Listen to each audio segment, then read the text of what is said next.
Buksan ng iyong mga mata, gumising na at magsaya. Kalimutan na ang problema, tayo na't magpuri kay Jesus. Buksan ang iyong mga mata, Gumising na at magsaya. Kalimutan na ang problema. tayo na't magpuri sa Kanya.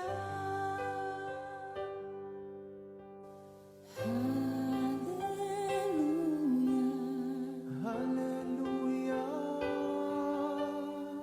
hallelujah, hallelujah, hallelujah, Hallelujah.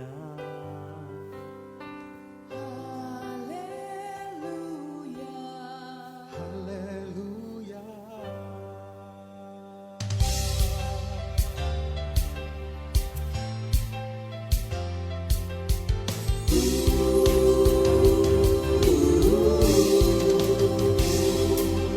Buksan ang iyong mga mata, gumising na at magsaya.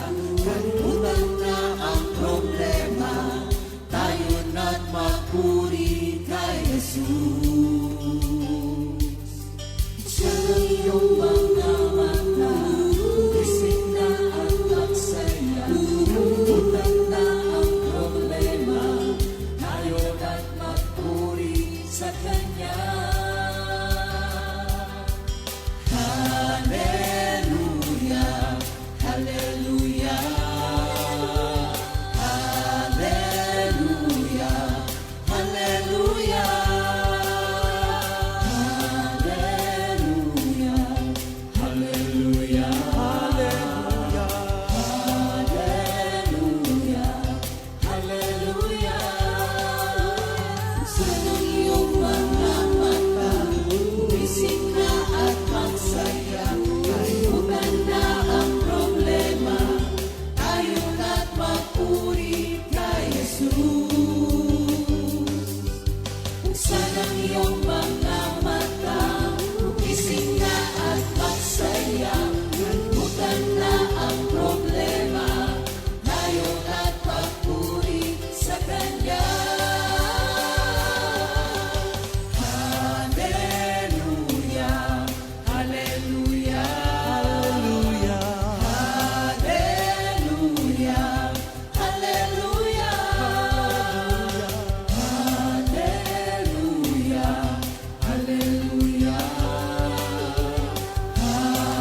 hallelujah, hallelujah.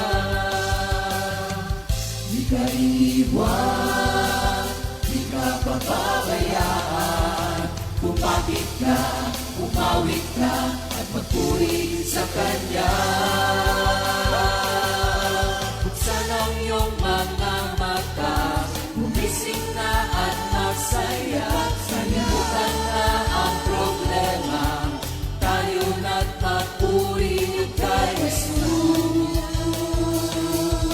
Buksan ang iyong mga mata, gumising na at magsaya. Kalimutan na ang problema, tayo na't magpuri sa Kanya.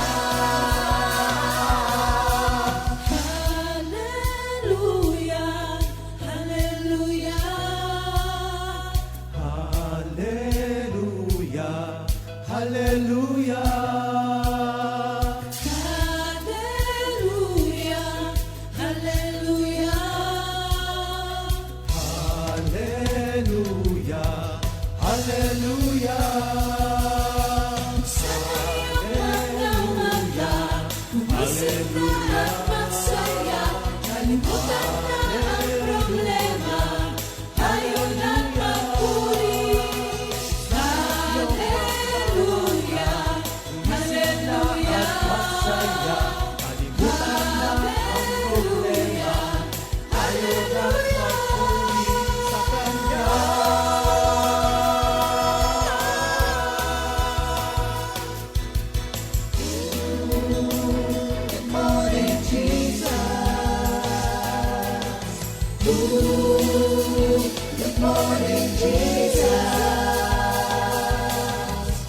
Good morning, Jesus.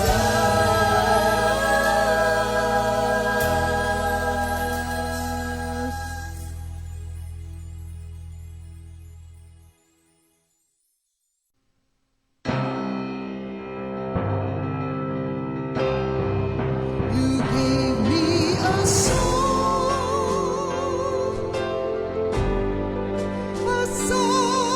of love, my Lord. My voice rises up as a fountain, bringing life to my longing soul. You gave me a song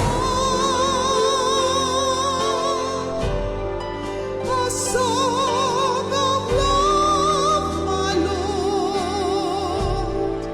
My voice rises up as a fountain, bringing life to my longing soul.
Subukin man ang aking pananampalataya, kung ang buong kaluluwa'y handog sa Kanya, kailanman ako'y hindi magbabago sa aking pag-ibig sa iyo. Kailanman ako'y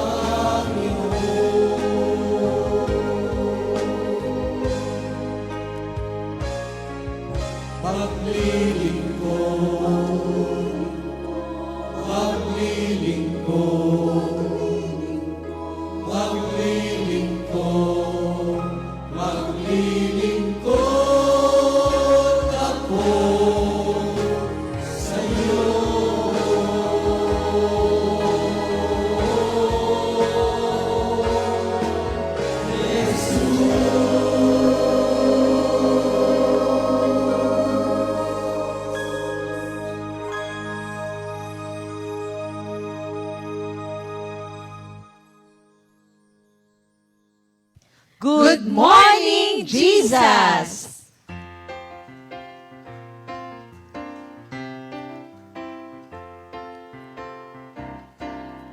Umasa ka sa Diyos, ang mabuti gawin, at mananahan kang ligtas sa lupain.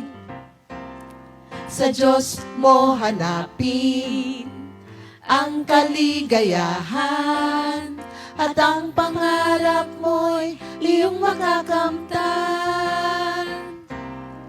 Umasa ka sa Diyos, ang mabuti gawin, at mananahan kang ligtas sa lupain.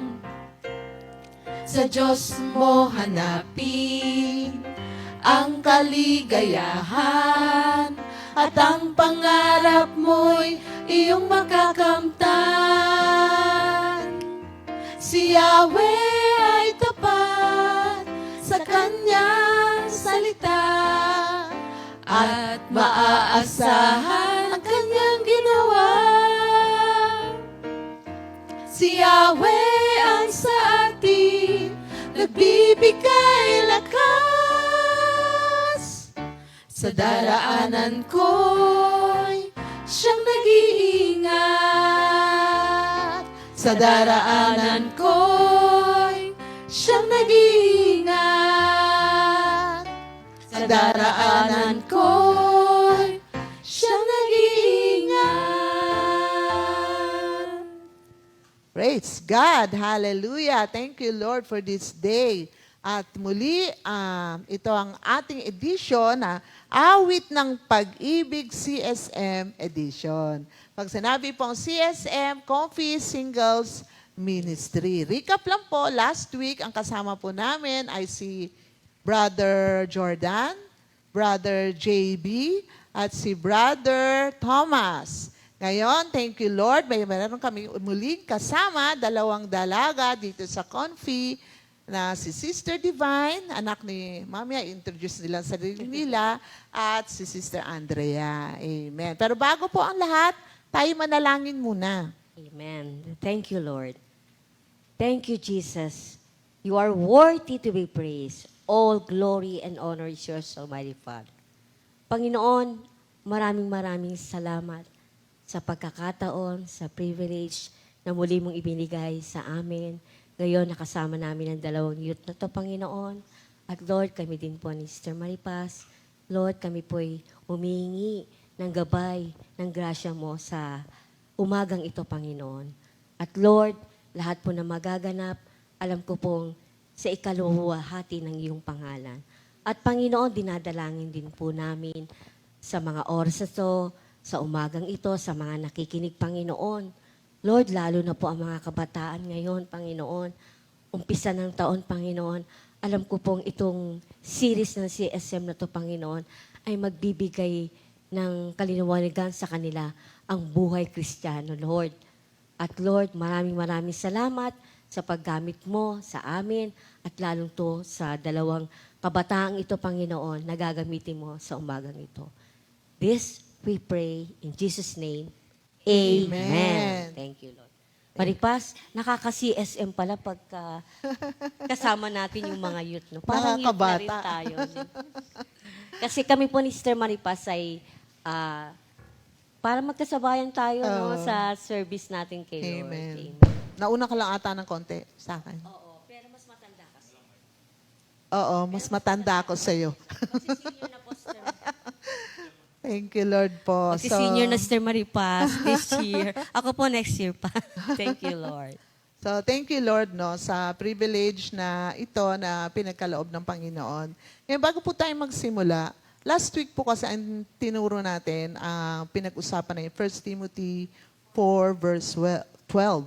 Do not let anyone look down on you because you are young, but be an example in your speech, conduct, faith, hope, and purity. Ngayon, may di-discuss din po kami ngayon, kasama na mag-share ang aming mga kapatid, tungkol sa Sister Divine, pakibasa ng first scripture, at saka sa second scripture, si Sister Andrea. Sa Galatians 5 verse 1 po, sa Tagalog version po pala. Malaya na tayo dahil pinalaya tayo ni Kristo. Kaya magpakatatag kayo at wag nang paalipin pang muli. And then, doon naman po sa Galatians chapter 5, verse 13 din po, sa Tagalog version din po. Ang sabi naman po dito, mga kapatid, tinawag kayo upang maging malaya, ngunit huwag naman ninyong gamitin ang inyong kalayaan upang masunod ang hilig ng laman, kundi maglingkod kayo sa isa't isa sa diwa ng pag-ibig.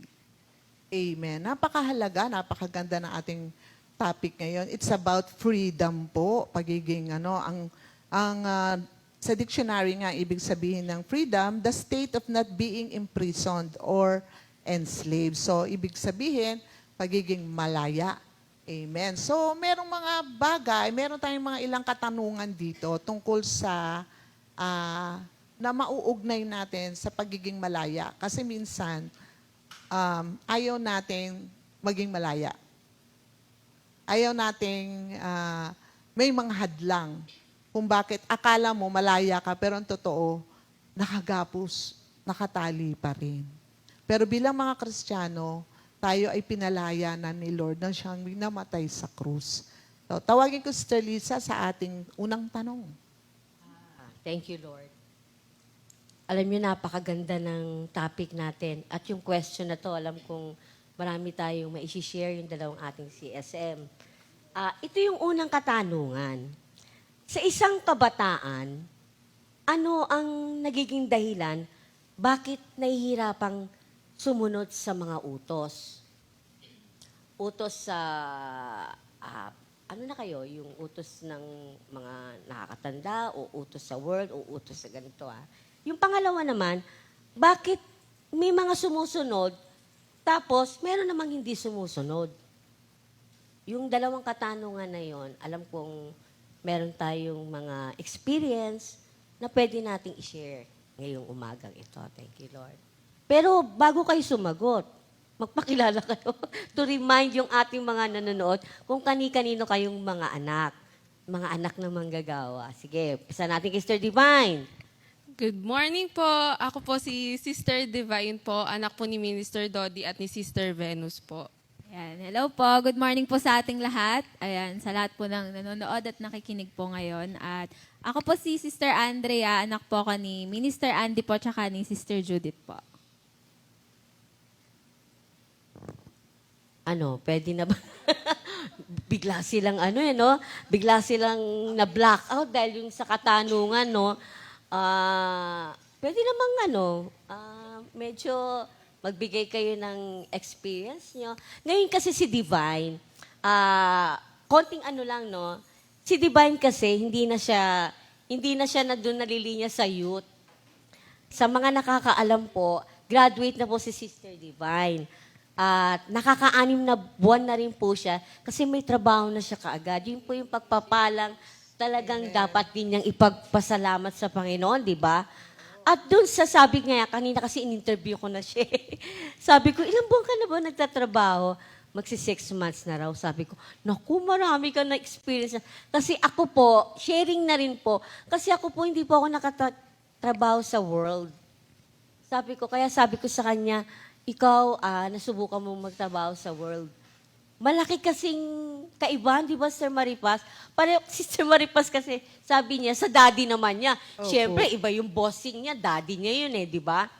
Ako talagang hindi. From the start, after the graduation, na bakante lang ako ng 1 year, kasi po, hindi po ako natakot ako magkumuha ng examination kasi ang course ko po is accountancy.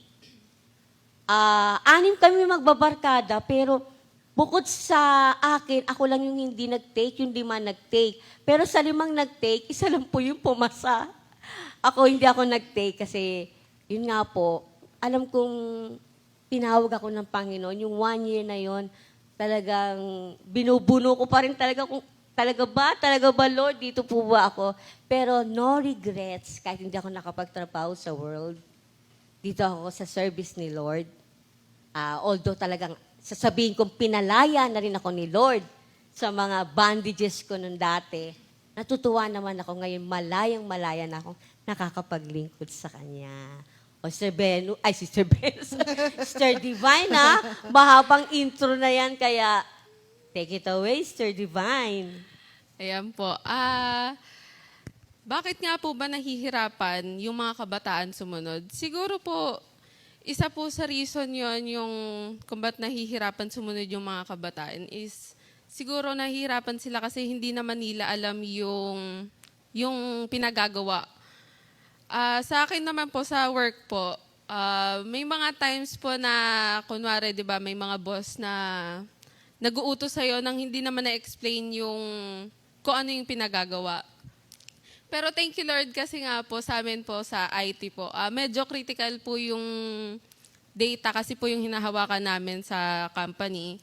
Tapos thank you Lord kasi po kapag hindi ko alam, ang hirap po ang hirap po gumalaw ng bara-bara lang. Yung pinagawa sa'yo to, tapos hindi na-explain ng maayos. Tapos, paano ko gagawin? Parang ganun po. Tapos, talagang thank you Lord kasi po, kapag sumunod ka sa kanila, tapos, inalam mo yung instruction kung ano ba dapat ganito, ganyan. Magagawa mo rin naman. Tapos, thank you Lord kasi sa guidance ni Lord na siya yung sumasama sa'yo na magawa yung bagay na yun. Thank you Lord kasi po, magagawa mo ng maayos yung gusto ipagawa sa'yo. Tapos, nagte-thank you Lord po ako kasi sa work po, yun nga po, medyo may iba't ibang boss po na ito yung utos. Nakakatuwa po kasi syempre pag nag-work ka, parang no choice ka na. parang pag nag-work ka, basta sinabi ng boss mo, ito yung gawin mo, hindi ka pwedeng humindi po kahit parang hindi na pasok sa work mo. Opo, kumbaga hindi na align sa pinagagawa sa'yo. Pero thank you Lord kasi po, pinakikita sa akin yun ni Lord kasi 'di ba yung freedom na sumunod ka or hindi. Parang nakakatuwa po kasi yung pagsunod natin na kahit hindi naman yun align sa'yo, pero yung puso mo na sumusunod ka, thank you Lord yun. Tapos po, ayun naman, pagdating naman po sa bahay, may choice po ako, kundi sumadjok. Hindi po, sa bahay po, kasi nasunod naman po ako. Alam po nila. Pagdating naman po sa bahay, may mga times lang po na tinatamad. Pero, syempre, bilang ate, yung responsibility mo na para makita ka ng mga kapatid mo na nasunod, syempre, kailangan mong maging role model sa kanila. Ayun po. Thank you, Lord, no? Ang hirap nun, ha? Yung sumunod ka na hindi inline dun sa, sa work mo, at dahil yung nag-uutos sa kanya is in a higher position or boss, nandun yung in obedience sa heart niya na sumunod. Pero ang nakakatuwa nito, alam niyang i-guide siya ni Lord. Yun ang kaibahan natin. Kasi you are, sabihin natin Kristiyano ka, kahit hindi inline sa'yo, kailangan sumunod ka. Pero humingi ka ng guidance. Diba? Naging smooth naman yun. Yun yung sinasabi, ganun pala yun, no? Baka magreklamo, hindi ko alam yan eh. Bakit? Diba, no? Pero dahil guided na siya ng Word of God, sinunod niya. Hindi naman napahiya, diba? At hindi napahiya si Lord na doon ka inilagay. At sa bahay, hindi ka dapat talaga hindi sumunod.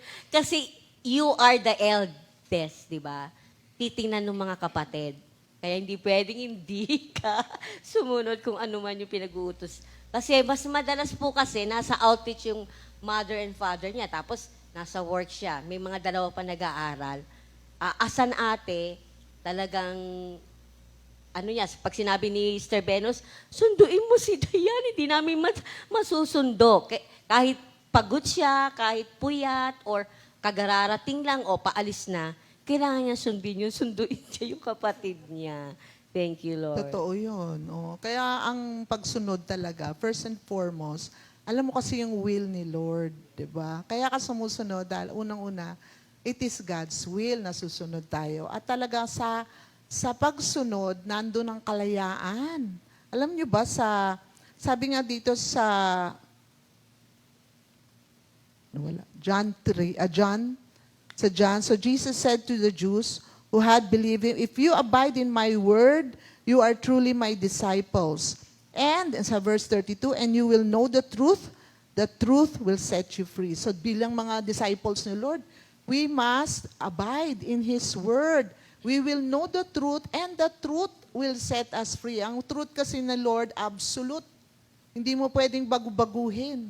Kaya napakaganda na nasa gawain talaga ang mga bata. Kasi alam na nila yung truth. Hindi sila basta-basta maililigaw ng sino man o kahit ng kanilang sarili. Si Sister Andrea naman. Hello po. So, to answer yung question po nila na kung ano po yung reason bakit po hindi sumusunod po ang isang kabataan po sa mga utos. Siguro po ma-share ko lang po, looking back, syempre po, pag bata ka pa, yung mga elementary or high school, kumbaga yung self ko po na yun before, parang iba pa po yung level of maturity ko dati. Kumbaga, yung mindset na meron ako dati na kapag inutusan ka, parang, parang tinatamad. Yun po kasi yung common na talaga sa mga kabataan, like tinatamad, tamad, ganon. Kumbaga, unmotivated ka para sundin po yung utos. Halimbawa po, simpleng gawain sa bahay, parang hindi mo agad susundin yung utos sa'yo kasi parang bata ka parang yung mindset mo ay maglalaro, mag-have fun po, ganyan. Pero syempre po, nung medyo nagmamatured na, thank you Lord, kasi ayun nga po, yung sabi po ni Sister Lisa po, tsaka ni Sister Maripas na kailangan po may guidance ni Lord. Kumbaga, yung sa akin naman po, syempre may ginagamit pong instrument si Lord sa buhay po natin na kagaya po namin sa amin po ni Ate Divine, kumbaga yung ginagamit naman po syempre sa amin na instrument is yung mga parents po namin, kumbaga ginagamit silang instrument in a way na imomold po nila kami kung ano po yung dapat namin gawin para syempre para dumating ka sa point na kapag inutusan ka, ayun na, hindi ka na yung tinatamad, tapos parang dadating pa sa point na makakasagot ka po sa hindi maayos na paraan. Kumbaga, thank you Lord kasi may ginagamit si Lord po palagi. At saka si Lord po palagi yung magre-remind na kung ano po yung dapat gawin. And then, yung sa age ko nga po na na college ka na po, thank you Lord kasi yung sinasabi ko po na level of maturity. Alam po yan nila mami at daddy kapag, syempre kami, 3 lang po magkakasama sa bahay. Minsan po kasi, 3 na nga lang kami magkakasama. Parang, halimbawa, nagiging balance naman po. Yun po yung maganda sa amin. Halimbawa po, si daddy po, may time na tinatamad, si mami din po. Tapos madalas ako po, minado po ako doon. Alam po nila, mamit nila, daddy. Yun. Thank you Lord kasi nagiging balance po kami kapag halimbawa yung si mamit si daddy po, pagod, syempre ako po yung kikilos about po sa food. Kapag ako naman po yung pagod,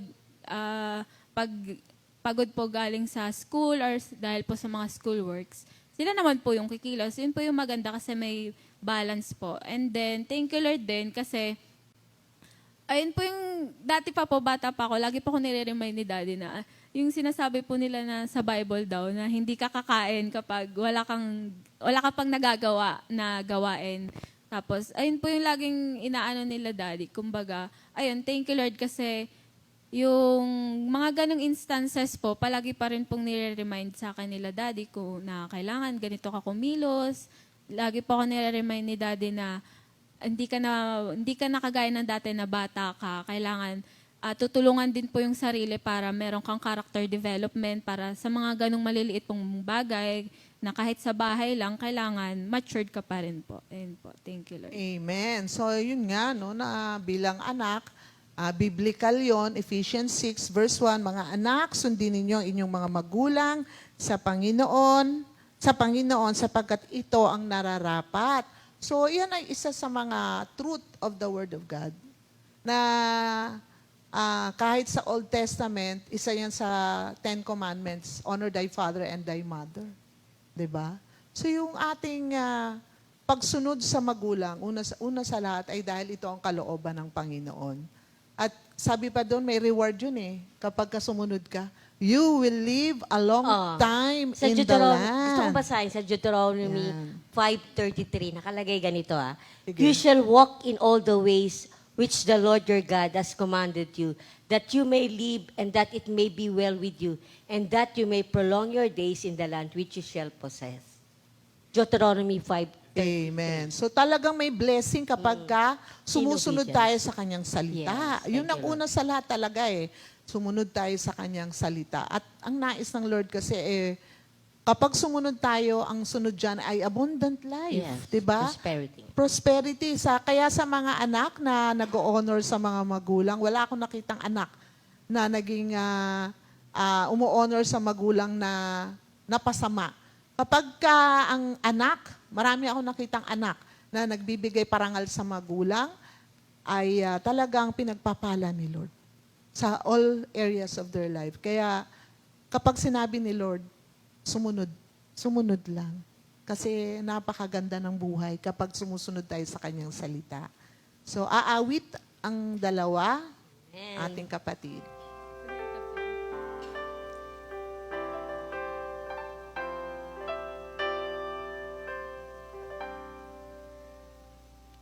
You are there when I'm in need.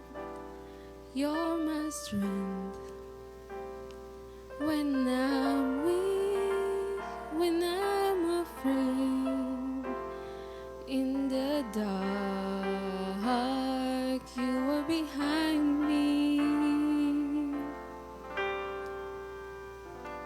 You are there when I'm in need.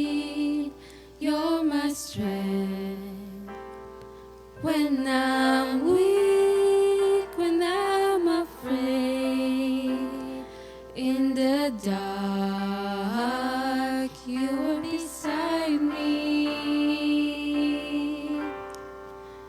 Into your hands I surrender my soul. I surrender my life. I surrender my all into your hands. Oh Lord, change my heart, bless my soul. They are yours.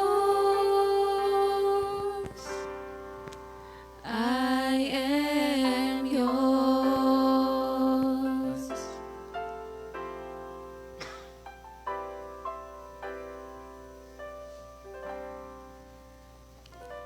You are there when I'm in need.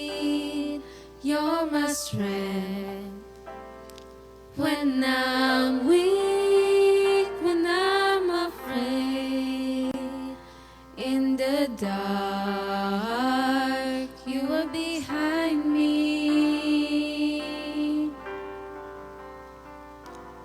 You are there when I'm in need.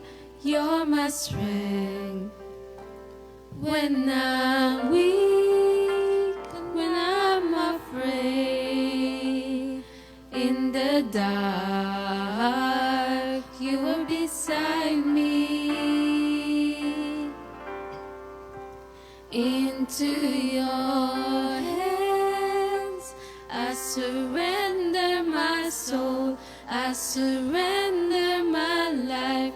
I surrender my all into your hands. Oh Lord, change my heart, bless my soul. They are yours.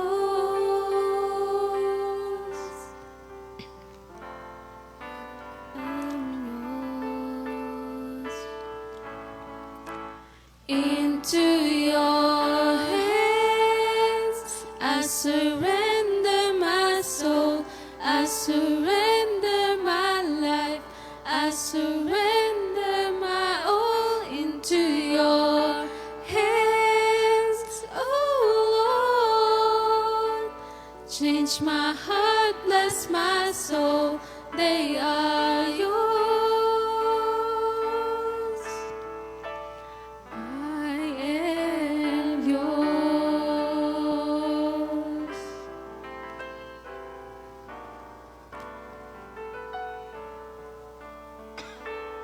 Praise God. Thank you, Lord, Sister Divine and Sister Andrea.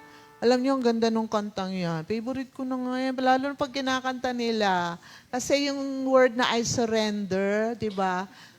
Have we surrendered everything to the Lord? Alam ko kayo, medyo bata pa kayo. Pero sa age namin ni Sister Lisa, dumarating na rin kami sa time na, ikaw na bahala, Lord. Di ba? Surrender na kami. So, meron dito kasi sa pangalawang tanong, dito kasi bakit may mga sinusunod tapos meron ding hindi sinusunod? Pag inisip mo, ano ba yung mga, kasi di ba meron tayong mga utos sa atin, maaaring ating magulang na madaling sundin. Pero meron din mahirap. Sino mauna sa inyo, no? Tungkol sa, halimbawa, ano bang mahirap? Naranasan nyo na ba yung gusto mong mag-party, diba? Nung niyayaya ka, may mga birthday party, yung classmates. Tapos, sabi ng magulang mo, 10 o'clock lang, uwi ka na ha. Diba? Parang pasarap pa lang yun di ba, na party. Naranasan nyo ba yun? Yes po. O ano ang naging pakiramdam nyo? Nakasunod ba kayo? Naging madali ba ang pagsunod? Yung sa akin naman po, yung about po dyan, specifically sa, pag halimbawa po, kami din po talaga magkakasamang mga magkakababata. Bago po ako umalis ng bayan, re-remind po ako ni Daddy, huwag kayong magpapagabi. So, yung oras po ng alis namin, siguro mga hapon. So, hindi magpapagabi. Parang, wala pang araw. opo, parang automatic, gagabihin po kami sa labas. Pero alam ko po ang minimin po ni Daddy doon, huwag super gabi, huwag naman. Si Daddy po kasi, at saka po si Mami, sila po yung tipo ng parents na hahayaan po nila ako na maki-join po, magsaya, mag-have fun, mag-enjoy po as a youth po. Pero nire-remind po nila ako na, ayun nga po, balance pa rin dapat na hindi ka po susobra. Kagaya po nun, may instances po na yung pagdidiscipline po kasi nila Daddy sa akin, sa edad ko pong to na 22 years old, na nag-grounded pa po talaga ako. Which is, naiintindihan ko po talaga si Mami at si Daddy, lalo na po si Daddy, na yung pagiging po nila na as parents po na gano'n, lalo na po si Daddy. Kasi po, sa kanilang dalawa po, si Daddy po talaga yung mas stricto po. Pagdating po sa ganyang mga bagay na, ay kailangan ganitong oras nakauwi ka na, ganyan. May instances po na yun, nag-grounded po ako na halimbawa, pag sila na po yung kasama ko noon, parang, sinasabi ni Daddy, ayan, oras na po kami nakauwi nun. Siguro mga lagpas 10 p.m. na po. Pero sila po talaga yung kasama ko. Di lang. Sabi ni Daddy, pahinga ka muna sa paggala-gala, Praise ganyan. God. Though si Daddy din po yung tipo na may time na pag magsasabihan po ako ni Daddy, parang medyo naiinis, ganyan. May time naman po na malambing pa din na, okay, ganyan, di ka muna lalabas, pahinga ka muna sa gala-gala, dito ka lang sa bahay. So, ako naman po, bilang anak, naiintindihan ko po talaga si Daddy po sa part na yun kasi part po talaga ng pagiging magulang yan sa pagdidiscipline po. And yung about naman po sa bakit may utos na nasusunod at may utos na hindi nasusunod, yun na rin po yung example na sabi ko, iniisip ko po na, sige, sila naman po yung kasama ko, hindi ko na lang po muna masusunod yung binigay ni Daddy na oras na, kailangan gantong oras nakauwi ka na. Pero thank you Lord, kasi yun nga po yung sinasabi ng mga mas nakakatanda po sa amin, na nababasa ko rin po sa Facebook, kailangan yung mga ganyang bagay na appreciate nyo sa ganyang edad. Kasi kapag tumanda kayo, hahanap-hanapin nyo yan kasi yung siyempre, yung mga magulang po natin na, alam naman po natin na lahat po tayo, hindi tayo magtatagal sa mundo. Kailangan ma-appreciate mo po na habang nandito pa sila kasi hahanap-hanapin mo po yan kapag, medyo tumanda ka na kapag nag-work, alam po, dumating na ako sa edad ni ate na parang dumating po ako sa, yung siguro mas matanda pa sa edad po ni ate. Siguro dadating po talaga sa point na hindi naman sa wala ng pakialam sa akin po yung parents ko. Kumbaga, siguro mas doble na yung level ng ibibigay nila sa akin na freedom para magsaya po sa labas po. Ganun. Thank you, Lord po. Ako, Maripas, kasi sa nangyayari sa kanila, dahil sabi nila, nandito naman, magkakasama sila. Ang lagi kong sinasabi, anak, ang nangyayari, hindi kayo nagpapaalam. Pinapaalam nyo, kumbaga nakagawa na sila ng... Pinapaalam. Oo, nakagawa na sila ng ng plano nila, desisyon nila. sharing ko lang, medyo nagalit kasi ko nung time na yon. November 1 yun, nandun tayo sa mga mami na di ba lahat tayo. Siyempre, tagal na natin doon. Tapos lahat sila magkakasama na. Talagang bonding na sila. Tapos nung pauwian na sakyan, sabi, ibababa daw sila dun sa yung parang kainan. Bakit kayo ibababa doon? Sabi nung aking, kasi kakain daw sila katatapos ng kainan po ng ban. Iti sabi ko, hindi na. Sinabi ko, wag na, hindi na. Yung dalawa na hindi ko naman kasi anak, bumaba sila. Pero yung aking isang yung babae ko, sumunod nga pero masama yung loob. Kasi hindi siya nakasama dun sa barkada. Nagalit ako, sabi ko, anak, kasi may mga pagkakataon kasi na pakinggan niyo muna kami. Kasi gabi na yun eh. Tapos dun sa park, sa Manila Memorial, di ba walang ilaw? Oo, magkakasama sila. Yun naman yun sa akin. Kaya sabi ko, sige, wala na akong pakialam. Sige, bumaba ka. Nagdrama ako, pero yung anak ko, sumunod pa rin talaga, hindi siya bumaba. Kaya ako din, on my part, dapat hindi ako ganon. Na masyadong Kaya lagi yung sinasabi, hindi kayo nagpapaalam. Pinapaalam nyo lang, nakaplano na yung nila. Kaya pagka hindi mo pinayagan, hindi makasunod. Oo, totoo yan na meron talagang mga utos na gusto natin, tsaka meron ding utos na hindi natin gusto. Si Divine naman, may tanong ako. Kasi, di ba, yung katulad niyan, di ba, alam ko kasi mahigpit si Brother Dodi Di ba? Sige, mamaya na lang. Di ba kakanta muna kayo? O mamaya na yung kanta? Birthday na agad? Sige. May mga birthday Mamaya ngayong na lang araw tanong na to, ko. di ba, Sir Maripas? Siyempre, enjoy ng mga may birthday ngayon. Today is January 13, 2024. Sir Divine? Happy birthday po kay Minister Ariel Borja. At happy birthday din po kay Sister Ronaldine. And then, Lumandas. Sister Ronaldine Lumandas po. And kay Sister Genevieve Abena po. And happy anniversary naman po kay Brother Alan and Sister Gemma Balester. Ayan, happy birthday po sa mga may birthday. Happy At birthday and happy anniversary anniversary po po. sa inyo. Amen. Take it away, Brother Ball.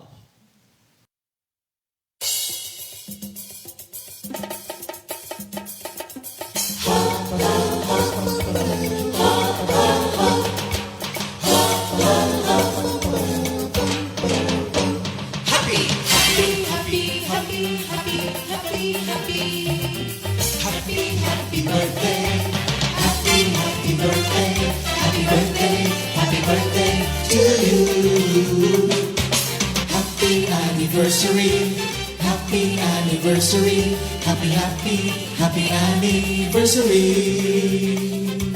Happy anniversary! May the good Lord bless and keep you, may the Lord's light shine upon you. Happy anniversary to you. Happy birthday to you.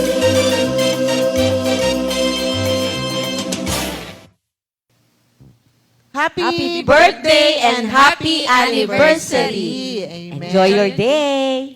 So, meron pa ako isang tanong naman para kay Sister Divine. Siyempre, panel to question and answer talaga. Scoop. Hindi naman. So, ang tanong ko, di ba nga meron kang utos na gusto, tsaka meron kang ayaw. At alam ko, ang father mo mahigpit So, bawal ka ata mag-boyfriend. Diba? So, syempre nagiging din yan ng ibang parents So, paano mo dinil to nung time na na college ka ba? Yan, ayaw nila ng parents niya tapos meron siyang gustong mangyari. Sige. Ayun po. Sa akin po, yung part po ng question na yun, medyo mahirap po siya. Kasi po, ayun nga po, si Papa po medyo mahigpit po sa amin siya noon. Tapos, syempre po ako, youth, Tapos parang syempre yung feeling na na-in love ka rin, 'di ba? Ganun. Yung puppy love nga po. Tapos syempre nung una po, hindi ko maintindihan nung una po nga kung bakit ganun. Nakakatawa nga po kasi sabi ko, na-experience ko po siya nung mga nag-aaral pa ako, which is bawal talaga, na hindi ka talaga papayagan ng parents mo na mag-boyfriend. Tapos sabi ko, natong nag-work na po ako, ayoko na. Sabi ko po, yung puppy Ngayon love pwede nga po, na. hindi pa rin po ata. Hindi pa rin. Hindi po. Parang at least ngayon po, di ba, parang kahit pa paano medyo mas maluwag na po. Pero ayun nga po, nung dati po, talagang talagang pag na-in love ka, di ba, ganun po. Hindi, basta yung puppy love nga po, ganyan. Tapos, syempre, ayaw nga ni Papa at Mama kahit anong mangyari. Saan nangyari? Nasunod ko po nung konti na joke. Hindi po, to be honest po, medyo sumuway tayo doon. Tapos, pero ayun nga po, thank you Lord kasi nga po, na-appreciate ko naman yung parents ko po nun. Kasi sabi ko, talagang alam ko namang para sa akin yun. Tapos ngayon pong nag-work ako, nakakatuwa kasi yung mga ka-work ko po doon, puro tatay na. Puro may mga anak po sila, tapos may mga apo. Nakakatuwa po kasi yung kwentuhan po namin doon, yung the way na kung paano po sila kung paano nila i-disiplina po yung anak nila. Kinikwento po nila sa akin. Tapos, nalulungkot po sila na na yung mga anak nila malalaki na, tapos ganito, ganyan daw po, ganyan, ganyan. Tapos, doon ko po mas lalo kong nare-realize yung kung paano si Papa sa akin po noon, na sabi ko, okay, kaya pala talaga ganon, ganyan, ganyan. Tapos, ang dami pong realization sa akin noon. Tapos, sabi ko, ngayong nasa gantong age na po ko, sabi ko, medyo yung ko ngayon, talagang sumunod na lang talaga kay Papa. Kasi po ngayon, dati po, galaera. Talagang, gusto ko talagang gumagala. Tapos talagang kahit pagod po ako, gusto ko gala pa rin. Ganun po, talagang, tapos pagka hindi ako nila Papa noon, syempre sumasama loob ko po noon. Pero ngayon nga po, sabi ko, ngayon kahit paggala, tsaka yung ayoko na rin po, nasa bahay na lang ako. Sabi ko, hindi ko po alam kung yon. Pero yung realizations ko nga po na kung paano ako disiplinahin nila Papa noon po. Sabi ko, okay, ganito pala yun. Sabi ko pong gano'n. Tapos, ayun po, sabi ko, kaya siguro may mga utos po na nahihirapan kang sundin. Kasi nga, yung Yung gusto mo kasi. Opo, yung gusto mo na, syempre, ito yung masaya, ito yung Pero syempre, may limit nga talaga kasi nga po, hindi naman pwedeng laging yung gusto mo yung masunod. Kaya thank you Lord kasi nga po, yung po ni Mama at Papa sa amin noon, hindi naman po sila nagkulang sa amin noon. And thank you Lord kasi po, yung pangangaral po nila sa amin, pagdisiplina po nila sa amin, may mga times po na nasusuway po namin. Pero thank you Lord kasi po hindi naman po kami na iba ng landas. Kumbaga po, may nasuway kami pero thank you Lord kasi sa grace ni Lord talagang ito pa rin po kami. Opo. Tapos thank you Lord kasi nga hiningi naman po namin ng tawad na ganun po yung nangyari. Kaya thank you Lord po. Amen. So, alam nyo, yung mga karanasan natin, mahalaga yan Diyan ka rin kasi matututo. Blessing pa rin yan. Pero totoo na kailangan ang kanyang salita maging pundasyon ng ating buhay. Kasi ang hirap. Mahirap kapag wala kang guide, wala kang sinusundan. Ako kasi, yung buhay ko noon, nakatanggap ako totoong freedom o kalayaan dahil ako'y bihag din ng kasalanan noon. Yung lahat ng gusto ko na magbarkada, ginagawa ko. Hindi ako sumusunod kasi naghiwalay yung parents ko, mami ko na lang nandyan, so mas malaya ako, pakaramdam ko. Malaya akong gawin yung gusto ko. Gabing-gabi umuwi, party dito, party doon. Walang pagsabihan ako ng mami ko, hindi ko pinakikinggan, sinusunod ko yung gusto ko. Akala ko yun ang totoong kalayaan. Di ba iniisip natin, gusto ko maging malaya. Ang mga magulang ko, higpit-higpit. Di ba? Pero pag inisip mo, ngayon na kay Lord na ako, thank you Lord, hindi pala yun ang totoong kalayaan. Kasi nabihag lang ako ng kasalanan. Ang kasalanan maghihiwalay sa atin sa Panginoon. Wala akong Diyos nun eh.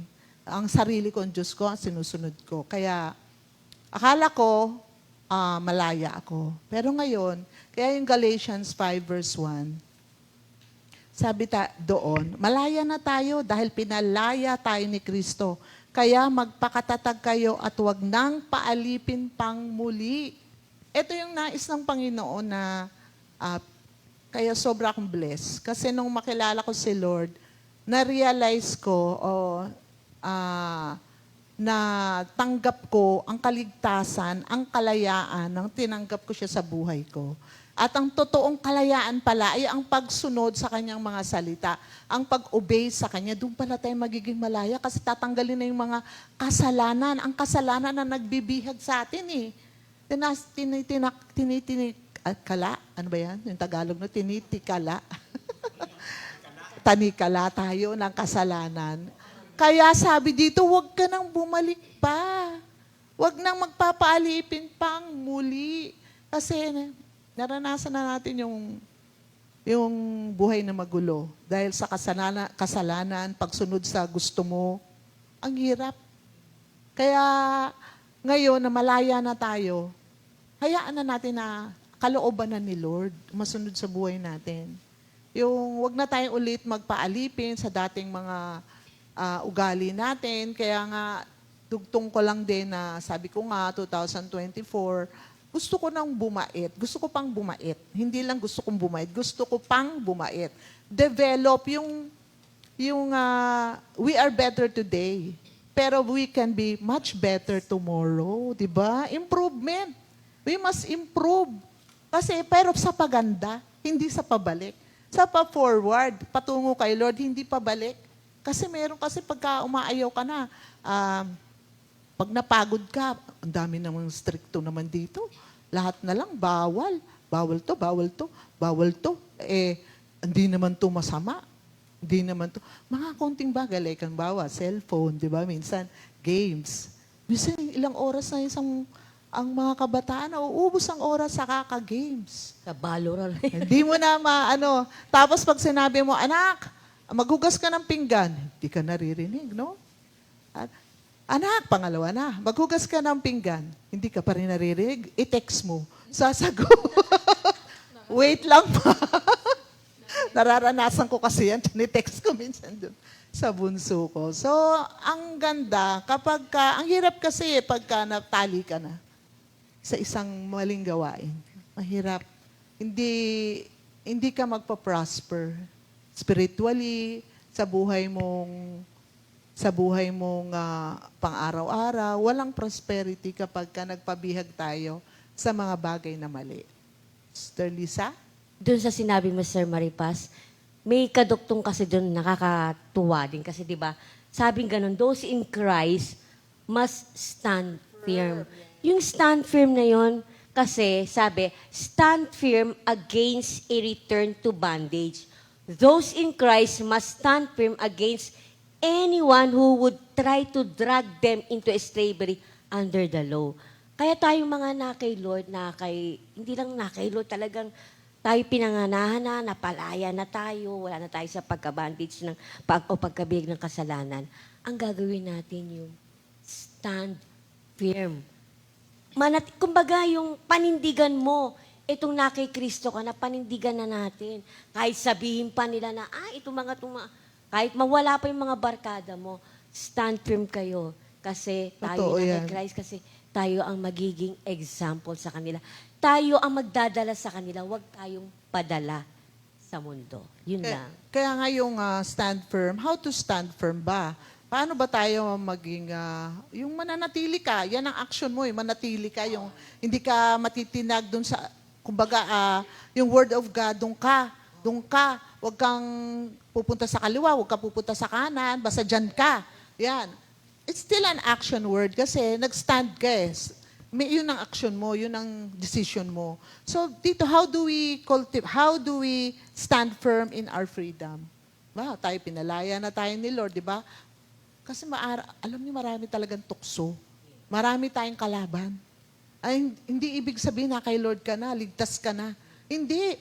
Ligtas ka sa Panginoon, pero may mga kalaban ka pa rin. Una dyan, sarili mo. Yung gusto mo masunod, yung sinasabi ni Sister Divine. Pangalawa, ang mundo, ang akit ng mundo, ang mga nakikita, mga gusto mo nakikita mo sa iba, gusto mo meron ka rin. Di ba yung iPhone, nakakatukso, di ba? Wala na, yearly na lang, naririnig ko, iPhone 15 ngayon. O iPhone, para lahat gusto. O, mag-iPhone 16 na. Di ba? Parang gusto rin lahat, meron din iPhone 16. Kaya, pag nanakaw, di ba, ang sama ng loob. Pero, bali, minsan, yun ang diferensya. Malaya na tayo, pero ano ulit? Nababandage tayo ulit. Dahil dito sa mga bagay na to. At isa pang kalaban natin, si Satan. Kasi wala namang gusto si Satan, kundi ang magkasala tayo eh. Udyukan tayo. Kaya yung i-cultivate natin, yung standing firm in our freedom by deep and abiding relationship with Christ. Yan ang pinakamahalaga.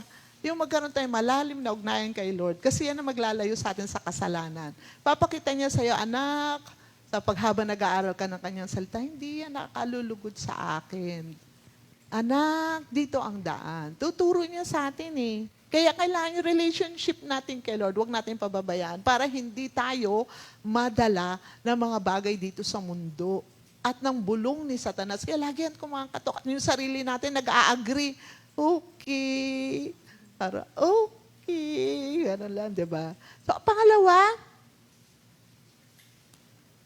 resist any temptation to return to the yoke of slavery. Talaga, si Satan, andyan.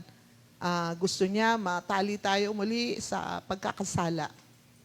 Kailangan natin i-resist. Resist the devil and he will flee away. So, sa James po yun, matatagpuan. So, napakahalaga na una nga, i-cultivate mo yung relationship mo kay Lord. Yan ang number 1 eh. Pangalawa, continue to resist para hindi maualis sa atin yung freedom kasi pwede yan eh. Knock-knock, kumakatok lagi yan si Satan eh. Knock-knock. Tapos, who's there? Sinagot mo naman ng who's there? Open ka. Yun na yun. Oo. Pogi. Yan. Uy, pogi. Kumakatok, di ba? So, ano ba ang kategori? Ano bang, di ba meron tayong mga level sa crush?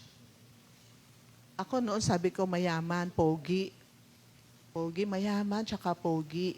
O, hindi ako masyado sa pogi, masabi ko mayaman. Mayaman, kahit hindi matanda. Basta mayaman.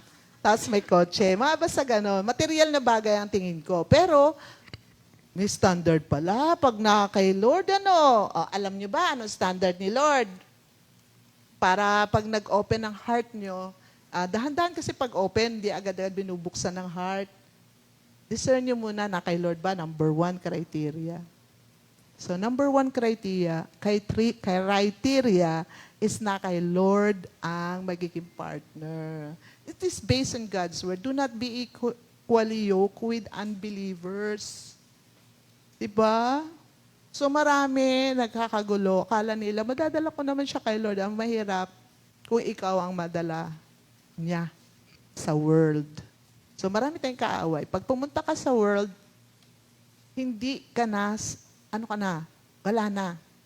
Wala na ang kalayaan mo. Pinalaya ka na ni Lord. Huwag na tayong bumalik-balik pa sa slavery ulit. At yung choices natin, maaring magdala sa atin sa pagkabihag muli. Inalaya ka na eh. Choose your friends. Diba? Kaya maganda yung mga friends nila dito, kahit mahigpit si Sister Lisa sa anak niya. Yung sa oras lang Pero naman. sila talaga magkakasama at alam ko, mababait yung mga bata rito. Glory, glory to God. Hindi sila Yung yung... sa oras lang kasi si Terry nagsasara ng gate. Ay, oo. So, yun ang pakaingatan natin. At Resist any temptation to return to the yoke of slavery and be vigilant in guarding your spiritual freedom. Magbantay, manalangin ka. Patuloy kang we should be prayerful. We should be vigilant. Sabi rin ni Lord, di ba, doon sa mga disciples niya, nung mamamatay niya siya, watch and pray that you will not fall into temptation. For the spirit is willing, but the flesh is weak. So kailangan natin lagi tayo nagbabantay para hindi tayo mahatak muli sa pagkakaalipin. Thank you, Lord. Amen. So, yung mga salita ng Diyos na ating narinig, pahalagahan natin.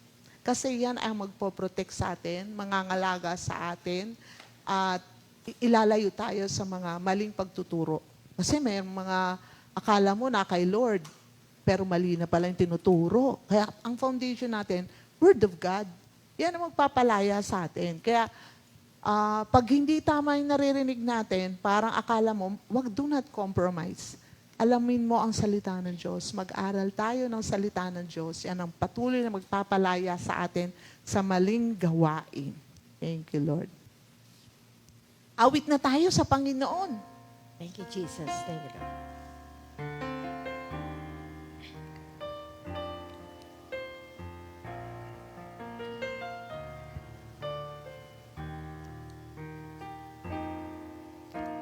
Karapat dapat ka sa iyong kaluwalhatian, buong kalangitan sa'yo'y nagdiriwang. Kaming mga nilikha mo, aming sasambitin. Banal ka at makapangyarihang Diyos. Karapat dapat ka sa iyong kaluwalhatian, buong kalangitan sa'yo'y nagdiriwang. Kaming mga nilikha mo, aming sasambitin. Banal ka at makapangyarihang Diyos. Dakila ka, O Jesus, sa iyong pagmamahal. Ibinigay mo ang iyong buhay. Kami ngayon ay malaya na, O Jesus, dapat kang parangalan. Sa'yo aking buhay, ikaw ang aming buhay. Kami ngayon ay sasamba sa'yo. Dakila ka, O Jesus, sa iyong pagmamahal. Ibinigay mo ang iyong buhay. Kami ngayon ay malaya na, O Jesus, dapat kang parangalan. Sa'yo aking buhay, ikaw ang aming buhay. Kami ngayon ay sasamba sa'yo. Kami ngayon ay sasamba sa'yo. Kami ngayon ay sasamba sa'yo. Amen. Thank you, Lord. Thank you, Jesus. Thank you. Amen. So, bago tayo magpaalam, para sa ating Sister Divine and Sister Andrea, ano ang maituturo nyo sa mga kabataan, may isi-share nyo sa kanila na maging lesson din sa kanila bilang kabataan? Yung sa akin po, para sa akin yung mai-share ko na lesson po regarding po dito sa natakil po nating lesson. So, ayun po kasi yung, di ba po, sinasabi nga na araw-araw naman gumagawa si Lord ng way para baguhin po tayo. So, dapat araw-araw din po tayong magkaroon ng willingness para isurrender po yung sarili natin kay Lord. I-remind po natin yung sarili natin na, ay, ito yung gusto ni Lord na gawin natin. So, araw-araw din po, kumbaga, self-improvement na kung saan ka po mas mapapabuti. Yun nga pong nabanggit ko kanina, araw-araw din po or day by day, nag-iiba yung level of maturity natin. So, dapat meron din po tayo laging character development na ayun po yung gusto ni Lord po para sa atin. Yun po. Thank you, Lord. Ayun po, yung sa freedom po, ayun po, yung freedom natin, kasi di ba dapat responsible tayo sa kung ano yung pinili natin. Kumbaga po, di ba may freedom tayo na mamili kung ano yung dapat nating gagawin sa buhay. Pero lagi nating piliin na kasama si Lord dapat sa kung ano yung decision natin sa buhay. And dapat po, lagi nating unahin na isipin kung ano yung tama at mali. Tapos, thank you Lord na dapat nating isasama si Lord at magpe-pray po lagi. Amen. Thank you, Lord. Sister Divine and Sister Andrea. At sa ating pagpapaalam, sa ating huling panalangin, Sister, ay ako pala. Sa tayo po'y mananalangin. Salamat po sa pagsama niyo sa amin at totoo na yung kaligtasan, yung freedom na natanggap po natin, ay pahalaga natin. Huwag natin po tayo muling magpabalik-balik pa kasi paikot-ikot lang yon.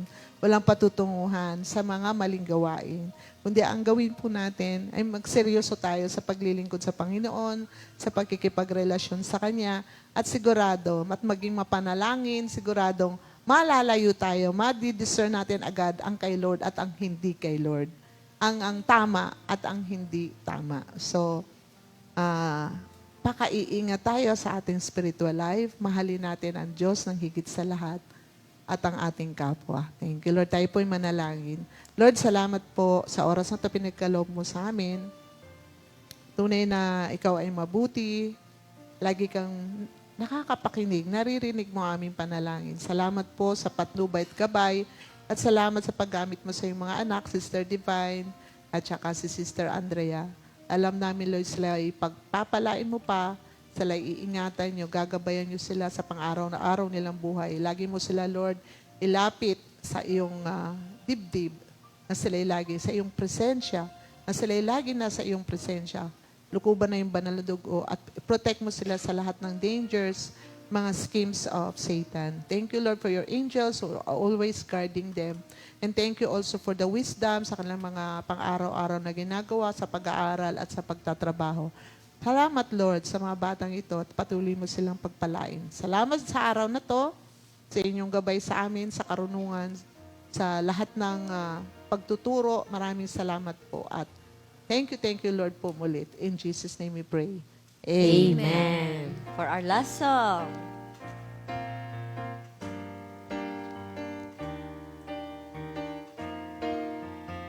Wala nang buhay na gaganda pa, Kundi ang buhay na kasama kita.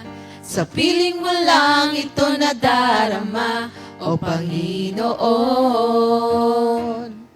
Wala nang buhay na gaganda pa, kundi ang buhay na kasama kita. Sa piling mo lang ito nadarama, O Panginoon, ikaw na nga talaga. Hindi na aalis pa, hindi na lalayo pa, ang buhay kong ito iaalay sa'yo. Hindi na aalis pa, hindi na lalayo pa, Jesus, ang pag-ibig mo, ang kalakasan ko. Kaya't ako'y maglilingkod sa'yo. Kaya't ako'y maglilingkod sa'yo.